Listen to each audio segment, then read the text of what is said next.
The mountain didn't look like a battlefield.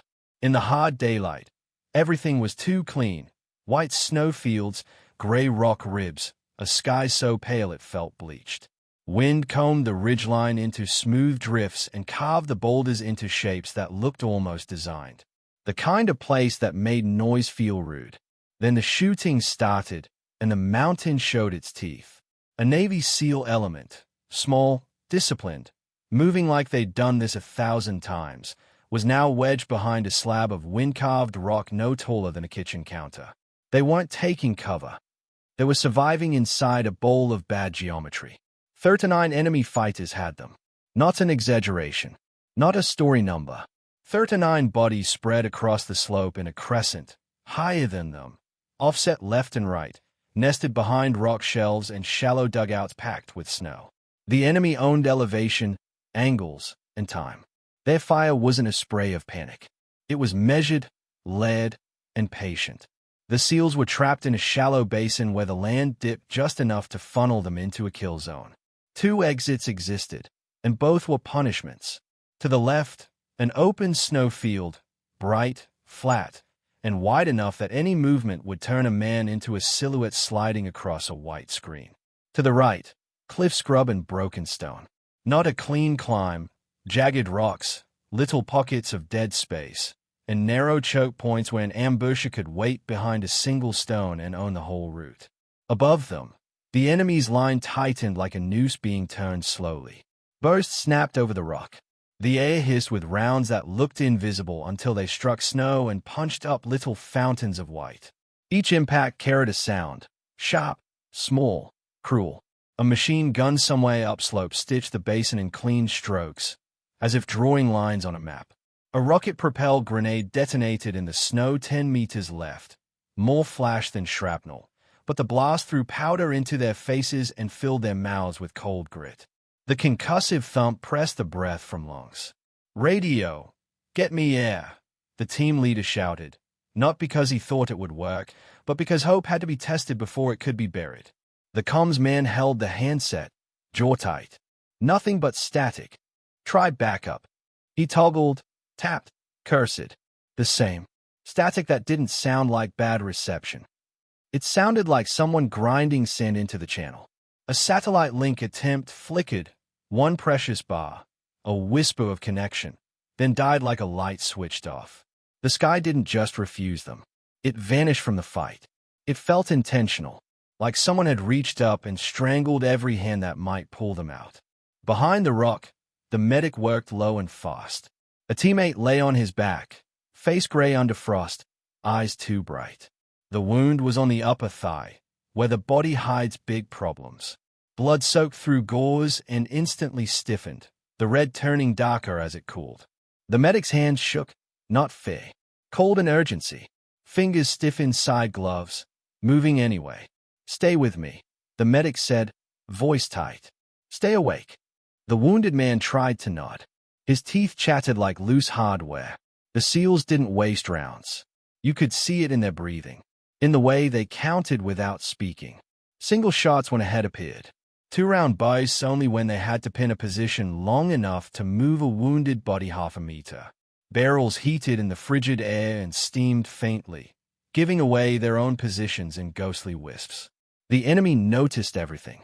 When the team leader tried to drag the casualties shoulders deeper behind the rock, rounds snapped at knee height, precise, as if someone had set a line there and was waiting for it to be crossed.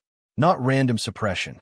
Someone was watching their angles, reading their movements like a coach watching film. The team understood the math. There's a moment in a fight when professionals stop thinking about winning and start thinking about doing something useful before the end. It's not melodrama. It's cold arithmetic. They were outnumbered, outpositioned, cut off from help. They had a wounded man who couldn't move fast, and the enemy had patience. You could see the shift. No panic, no shouting. Just a kind of quiet acceptance settling in their shoulders while they kept firing like it mattered. Because it did. Even if you're going to die, you don't give the enemy easy work. A burst hammered the rock above them, spraying stone chips. Another RPG detonated farther right, hurting them deeper into the basin. The enemy wasn't trying to flatten the rock. They were guiding them, pushing them toward the waste ground as if steering cattle. Then, something changed. Not a big change. Not an explosion. A single sound cut through everything. A sharp, surgical crack that didn't match the rest of the gunfire. It came from somewhere unseen. Far, clean. An enemy machine gunner mid-burst jerked hard and collapsed as if his spine had been unplugged. The gun stuttered once, then fell silent, barrel pointing into the snow. The basin felt like someone had pulled a blanket over it. The SEALs froze for a heartbeat. The team leader lifted his head a fraction, eyes searching uphill. The comms man looked left, right. The medic paused, gauze in his hands, as if his body didn't trust the quiet. A second crack, equally precise. An enemy fighter behind an RPG tube dropped backward and vanished from view before the rocket could launch. The RPG rolled in the snow like a discarded tool. The enemy line hesitated. Shouts rose, angry, confused. Figures moved, pointing, shifting positions as if someone had thrown a wrench into their plan. For the first time, their cohesion wobbled. Friendly, someone breathed. No answer, no radio, no voice in their ear. Only the sense, impossible and unmistakable, that someone out there was watching the fight from a place that shouldn't exist. The team leader risked a glance beyond the rock, squinting across the open snowfield. Sun glare made everything glitter. The wind moved powder in thin sheets. And far off, near a ridge that looked too exposed to hold a living person. A shimmer. Not movement exactly. More like the air itself didn't line up with the snow. A faint disturbance, the kind you dismiss as heat haze, except the mountain was cold enough to freeze breath into crystals. It was nothing and it was everything. A shape that shouldn't be there in open snow. Hours earlier, the world had been calm. The day began with crisp sunlight and long shadows stretching across a white valley. Snow reflected so brightly it made eyes water. The air had that thin, clean bite that tells you're high up, high enough that your lungs feel a little insulted. A small team gathered at a staging point just below the ridgeline, tucked behind a cluster of boulders that blocked the wind. Their faces were covered, their movements efficient. No one lingered. Cold punished hesitation. The mission was simple in words and ugly in reality. A covert listening node, an out-of-the-way sensor relay, had gone dark. Some way up in the mountains, an encrypted data package remained at the site. It couldn't be left, not because it was precious hardware, but because it held the kind of information that gets people killed. Call signs, response times, route patterns, and confirmation of who moved where. If the wrong hands got it, the next team would walk into a trap built from today's mistakes. Retrieve it. Sanitize what you can't carry. Leave nothing that teaches the enemy how to hunt you tomorrow. In and out. That was the phrase the team leader used. Like a charm. We grab it. We wipe what we can. And we're gone before anyone knows we were here. The men nodded. A few traded clipped jokes, half humor, half ritual. The kind of banter that keeps nerves from turning into noise. But even the jokes were short, ending quickly as the altitude and cold tightened the throat. Gear checks happened without drama. Batteries went in inner pockets, kept close to skin because cold eats power like a fire eats paper. Optics were breathed on carefully to prevent fogging. Gloves stayed on as long as possible, even though they stole dexterity, because bare fingers in this cold stopped being fingers fast. Every footprint in the snow was a neon sign. The team moved with that in mind, stepping where wind had already smoothed the surface, following rock seams, choosing hard-packed crust over powder whenever possible. Still, tracks were inevitable. In this terrain, everything you did left a story behind. Attached to the element was Overwatch, a woman sniper. She didn't announce herself. She didn't talk much. She stood slightly apart while the others checked straps and adjusted load-bearing gear. Her rifle carried the way most people carry their own arm. Present but not heavy, controlled but natural. Someone called her extra insurance with a shrug, like you'd call a spare tire extra insurance. Another guy, newer, eager, made a comment about how she'd spot only, like her main job was to watch and report while the real work happened. She didn't react. No glare, no correction. Just quiet. Listening. The team leader treated her with professional respect, but no special attention. That was the culture here. Competence had to show itself, and the mission didn't care who you were. She studied the ridges with binoculars, not because she doubted the plan, but because she didn't trust anything that looked too clean. Her eyes tracked wind drift patterns. She watched how sound traveled, how a cough carried farther in certain corridors, how the valley funneled noise. At one point, she paused on a fast slope and zoomed in. Disturbed snow. Old slide marks. A subtle scar across the hillside where snow had been compressed and scraped. Not from today's wind. Not from a natural fall. It looked handled, like someone had moved there and tried to hide the evidence with a dusting of powder. She didn't make a speech. No dramatic warning. She simply leaned toward the team leader and said, "That slope's being worked. Doesn't match the wind." The team leader glanced, waited, then nodded. Noted. And the moment passed, folded into the machine of forward momentum. Because the clock mattered. Extraction window was tight. Weather later in the day was expected to worsen. Command wanted the package secured before night turned the mountain into a black maze. Comms check went smooth, until it didn't. The comms man did a routine call, got a clean response. Then, for a half second, a strange chirp cut across the channel. Not a voice, not a normal burst of static, more like someone tapping a line to hear what it sounded like. The comms man frowned. "You hear that? Atmosphere," someone said, "already moving." Maybe it was. Maybe it wasn't. Through glass, distant shapes on a ridgeline vanished when watched, like they'd been there and then chosen not to be. A single reflective flash popped once, suggesting a spotter's lens-catching sun. Then nothing. The valley looked empty, but it felt watched. The Overwatch sniper adjusted her sling and checked her rifle again. Inside her inner pocket, beneath layers, she carried a small sealed token, something like a patch or note, folded and protected. She never touched it openly, but the weight of it was there, pressing into her ribs with every breath. A promise she hadn't finished paying. The team moved. The mountain waited. The sensor site sat on a shelf of rock half buried in snow, like a forgotten outpost carved into the mountain spine. From a distance, it looked like nothing. Up close, it looked wrong. Cabling hung torn, black against white. A mounting bracket was scorched, twisted like something had been ripped free. Half-buried equipment protruded from drifts like bones. Someone had hit this place before them. The team spread out, careful. The air was still. Too still. Snow absorbed sound. Even their boots made less noise than they should have. They found the data package location fast, because they trained for it, because it was where it was supposed to be. But the area around it wasn't clean.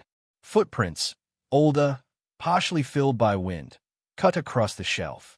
A scatter of disturbed snow suggested a hurried search. Someone had been here and had not been subtle, which meant either they were careless or they didn't care if tracks were seen. The team leader's instincts twitched. Quick, get it and go. The package was pulled, checked, still sealed, still there, and then the first contact hit like a door kicked open. A distant pop, controlled fire, not wild, followed by immediate machine gun fire from high ground that slammed into the shelf. The enemy didn't start shooting. They unfolded. From the left ridge, from the right rock shelves, from above, disciplined bursts, overlapping lines. The SEALs dropped and moved, trying to break line of sight, but the enemy already had them ranged. The comms man snapped up the radio. "Contact. Need." Static ate his words. He toggled frequencies, tried backup, tried everything. Nothing. Every channel filled with the same grinding noise. Not bad reception. A jam. Like someone had planned for this exact moment, and pushed a button. They sprinted for cover, wind-carved rock in the basin below, the same rock that would later become their coffin. A round clipped one man's thigh as he moved, hard and fast. He went down, face twisting, and two teammates hauled him behind stone before the enemy could finish the job. Blood hit snow and spread like ink. The medic was on him instantly, hands already pulling gauze and pressure dressings. Cold stiffened everything. Fingers felt clumsy. He forced them to work anyway. Terrain disadvantage hit them like a second ambush. They were downhill, exposed against white. The enemy had rock shelves and elevation. Every time a SEAL leaned out to shoot, he offered himself to a dozen angles. Friendly movement became a punishment. Try to sprint. Fire lanes snapped open.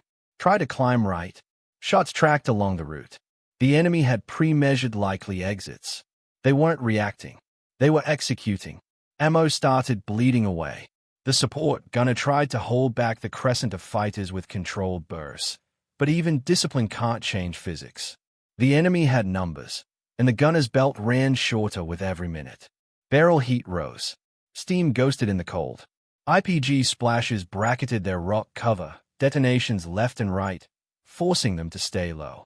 A spotter, somewhere, called corrections, adjusting fire like a calm instructor. The SEALs tried a textbook solution: smoke. A canister was tossed, blooming gray in the bright snow. But the wind betrayed them. It dragged the smoke sideways, not into the enemy's line but across the SEALs' own position, briefly outlining silhouettes in swirling haze. For a heartbeat, it was like they'd painted targets on themselves. The enemy did not rush to finish them. That was the most chilling part. Instead of charging, the fighters tightened the ring. Shots went low sometimes. Legs, shoulders, disabling, not always killing. Like they wanted bodies that could be dragged. Like they wanted prisoners. A figure behind cover lifted a phone or small camera, filming. The device angled carefully, not casually. Not a random souvenir video. This was planned. The SEAL team leader saw it and felt something colder than the wind. They weren't just being attacked.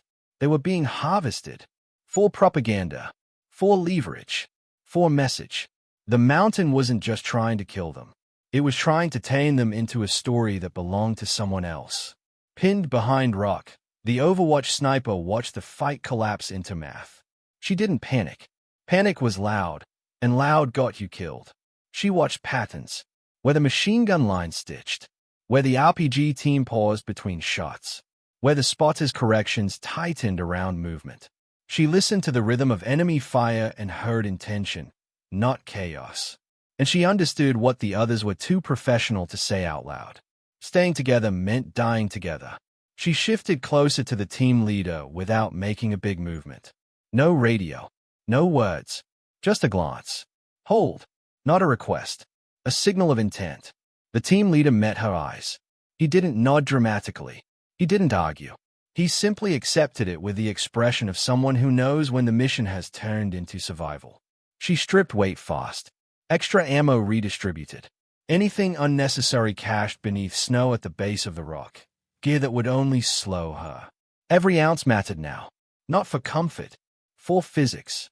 Wind picked up. Spindrift. Fine powder. Lifted off the surface and blew in thin sheets, alternating between concealment and exposure impulses. One moment, the slope was clear and bright. The next, it was a white veil that could hide movement. Her optic began to frost at the edges. A thin line of ice crept like a slow disease. Wiping at wrist, a flash of glass catching sun, a signal flare to any spotter watching. She adjusted, breathed carefully, used warmth in controlled bursts, and accepted a less-than-perfect sight picture. The route she chose was not heroic. No sprinting across open snow. It was slow, punishing movement along an icy seam where rock met drift. Belly crawl over crust that cracked like glass if you put weight wrong. Timing movement with gusts so the wind covered the small noises, fabric against snow, a quiet exhale, the soft scrape of a knee pad. She avoided ridgelines. A silhouette against sky was a death sentence. She stayed low, using shadow lines cast by rock ribs, crawling through pockets of dead ground. As she moved, she saw evidence that confirmed what she'd noticed earlier. Shallow pits dug into snow, covered carefully with a light dusting, but the edges betrayed them. Boot prints that had been brushed over, not erased. A yellow stain where a lookout had relieved himself, proving someone had lived in this cold long enough to treat it like home. This wasn't a chance encounter. This was prepared. Her mind flickered back to the token inside her jacket, the promise. Not a romantic thing, a hard thing. The kind that keeps you alive by refusing to let you become careless. Someone once bled out because Overwatch was late. Not because anyone was lazy. Because terrain punished. Because weather hid. Because timing slipped. She had been there. She had heard the radio go desperate and then go quiet. She had carried that silence ever since. Today, she wouldn't be late. She reached a narrow, high shelf, an ugly strip of rock and packed snow that looked too exposed to be useful. From here, the enemy's positions became a map. The crescent, the machine gun nest, the RPG line, the spotter's likely hide. And behind them, something more important. A small cluster of fighters near a crude antenna and battery pack. Wires ran down into snow. A man crouched beside it, hand on equipment, head tilted as if listening to the static he was feeding the air. The jammer, the thing strangling the sky. She built her hide fast, compressed snow for stability, wrapped white camouflage over her shape, settled into the kind of stillness that makes you disappear, not by magic, but by refusing to give the eye anything to catch. Breathing slowed, heartbeat steadied. The world narrowed into wind, light, and a thin crosshair that trembled less with each exhale. Down in the basin, gunfire continued. The team bought seconds with discipline and blood. Up here, she chose her first target. Not the loudest gun, the node that was killing rescue. The first shot was not dramatic. No shouted line, no music cue, just a clean crack and a tiny shift in the world. The jammer operator's head snapped sideways, and he collapsed into the equipment. The antenna tilted. One of the wires jerked loose. The static in the SEAL's radios didn't vanish instantly, but it changed. It thinned, like a hand loosening on a throat. That was the point. Force multipliers first. She didn't shoot for emotion. She shot for effect. Second target, the enemy's internal coordinator, radio or runner type, the one moving between positions with urgency. He'd been keeping the crescent coherent. He went down in the snow with a surprised stumble, dropping whatever he carried. Shouts rose, sharper now. Fighters turned, looking uphill, scanning for what they couldn't see. Their fire lines hesitated, then flared in angry bursts. Third target, the RPG team lead. He lifted the tube, kneeling behind a rock lip. She timed his inhale, the moment his body became still to aim, and took him out before the rocket could launch. The tube toppled, harmless for the moment. The SEALs below felt the shift before they understood it. Less splash, less bracketing, less pressure. They didn't waste it. The team leader signaled a bound, short movement, cover to cover, dragging the wounded man. Not running, sliding, pulling, crawling, using every shadow and rock edge. Their discipline kept them alive long enough for opportunity to become usable. Fourth target, the machine gun gunner. He was the main pin. The reason the basin felt like a coffin. She waited until he leaned into his weapon, confident again, then cut the confidence out of him. The gun stuttered, fell silent. The valley went briefly too quiet. Even the enemy seemed shocked by the sudden hole in their own dominance. Fifth target, a squad leader, the one forcing men forward, the one using anger to keep the line tight. He waved an arm, shouting, trying to restore control. She took him, and his shout ended mid-syllable. Now the enemy's crescent started to fray. They still had numbers, still had weapons, still had high ground. But cohesion is a weapon too. When it breaks, everything else becomes heavier. Then she saw the real brain. Not the loudest, not the biggest. A commander near the jammer's cell, positioned where he could see multiple elements and direct fire. He wasn't firing much. He was pointing, listening, moving men like pieces. Turning point shot. She adjusted for wind, for distance, for the thinness of air that changes how sound and bullet travel. Her optics edges were still frosted. The sight picture wasn't perfect. Fundamentals over perfection. She exhaled. Shot. The commander folded into the snow, and the enemy's cohesion broke like glass. Shouts turned frantic. Some fighters fired wildly at empty ridges. Others tried to reposition without guidance, moving into each other's lines. A few began to retreat, not because they were cowards, but because their plan required structure, and structure had been shot out from under them. Down below, the comms man caught a broken thread of signal. Not clear, not strong, but alive. He jammed the handset against his ear. Copy, copy, need. A voice crackled back. clipped and distant. A fragment of sky. The team leader spat coordinates, quick and tight. Pinned, wounded, extraction window, closing. It wasn't a full conversation. It didn't have to be. It was enough to let someone out there know they still existed. The SEALs exploited the opening with discipline. Another bound. Another drag. They moved toward a rock spine that offered a corridor, still dangerous, but less suicidal than the open snowfield. The enemy adapted. Fast. They stopped firing blindly and started hunting. Two climbers peeled off from the crescent, moving along a route that led toward the high shelf. They didn't shout. They didn't spray. They moved low, using rocks, scanning for unnatural shapes. A small drone, cheap, buzzing, appeared briefly, floating above a ridge, searching for muzzle flash and disturbed snow. A spotter optic glinted again, sweeping. She felt the hunt the way prey feels a predator, not by sight, but by pressure. She changed rhythm, relocated within meters, just enough to break pattern. Used snow to muffle movement. Switched to slower shots to reduce signature, letting the valley's chaos mask her micro-adjustments. Her optic fogged again, a thin smear creeping across the glass. The cold wanted to turn everything into a blur. Then she saw something that forced her to hesitate. Near one of the enemy positions, a non-combatant figure, thin, bundled, moving awkwardly, was being pushed along, carrying gear. Not armed, not acting like a fighter, a force porter or coerced local. A shot was available, a clean shot on a gunman near that figure. She didn't take it, not because she was soft, because she understood what a single wrong round could do, not just to a life, but to the mission's meaning. She waited, shifted her angle, found a cleaner line. That moment of restraint cost time. The enemy used it. A mortar team, improvised but functional, began bracketing the high shelf. Impacts thumped into snow nearby, throwing powder and rock chips. The bracket tightened. The enemy had guessed her general area. They were trying to pin her the way they'd pinned the team. She made a ruthless choice. If the bracket closed, she'd die, and the team below would lose the only advantage they had. So she targeted the mortar lead, the man calling corrections, watching impacts, adjusting. One shot, he dropped, and the bracket faltered.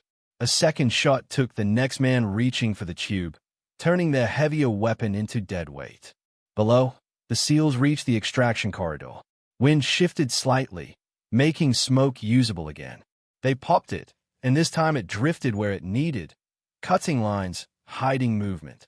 A distant thump rolled through the valley. Friendly ordnance or rotor blades, something heavy and hopeful. Not guaranteed, not safe, but inbound. On the high shelf, the climbers got close. Close enough that she could see the texture of their gloves, the way their eyes scanned the snow for any line that didn't match nature. They paused, staring at a patch of white that looked too smooth. Her height, near discovery. She didn't flinch. She didn't rise. She held still, letting the mountain's own brightness swallow her outline. If they stepped closer, she'd have to fight up here. Close, fast, brutal. But the valley below roared again, friendly presence changing the enemy's priorities. Shouts turned toward extraction. The climbers hesitated, torn between hunting the unseen killer and protecting their collapsing plan. That hesitation was her final gift.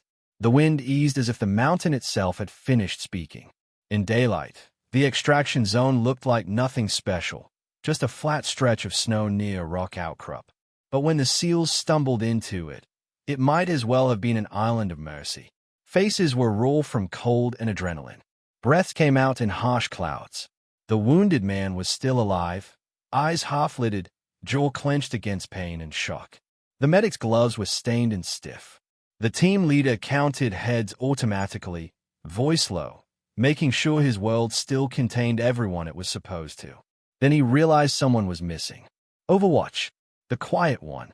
For a moment, the air felt wrong again, like the sky might close. And then she appeared. Not dramatic, not running in with hero posture. She came in from the side like she'd simply been walking a different route.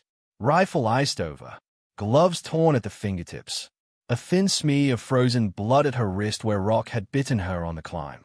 She blended in like she'd never left. But the team could see the proof in her. Scratches, ice, exhaustion held behind still eyes. In debrief, the truth came out in clean lines. The hostile cell's objective wasn't just to kill. They wanted the data package because it mapped response routes, call signs, patterns. But they also wanted buddies, prisoners, video. The camera wasn't vanity. It was a mission, a propaganda capture to prove they could isolate and trap a top-tier unit in daylight snow. A message designed to travel faster than bullets. They'd hit the sensor site first, made it look like a simple retrieval problem. Then they'd waited. They predicted the approach route. They'd positioned 39 fighters with discipline. And they'd used a jammer to turn the sky off, ensuring no rescue arrived until the story was already theirs. Except it didn't become theirs. After the debrief, when the adrenaline drained and quiet returned, she finally reached into her inner pocket and took out the sealed token. A small patch, folded with care. Not flashy, not for show. A name stitched into it. A reminder of someone lost on a past mountain because Overwatch had been late. She didn't speak a speech. She didn't explain herself. The team leaders saw it anyway. Understood. Respect in that world wasn't applause. It was silence with weight. The same voices that had called her extra insurance didn't say much now. They didn't need to. Their eyes did the talking. Quiet deference.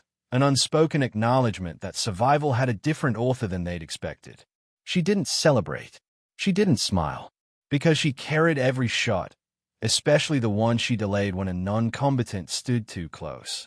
Because restraint has a cost too, and it's always paid by the person who chooses it. When they finally lifted out, the bright snow below looked untouched from above, until you knew where to look. A clean line of footprints cut away from the extraction site, leading toward a ridge that looked too exposed to hold a living person. A simple truth written in the only ink the mountain accepts. Sometimes rescue begins the moment someone chooses to be alone.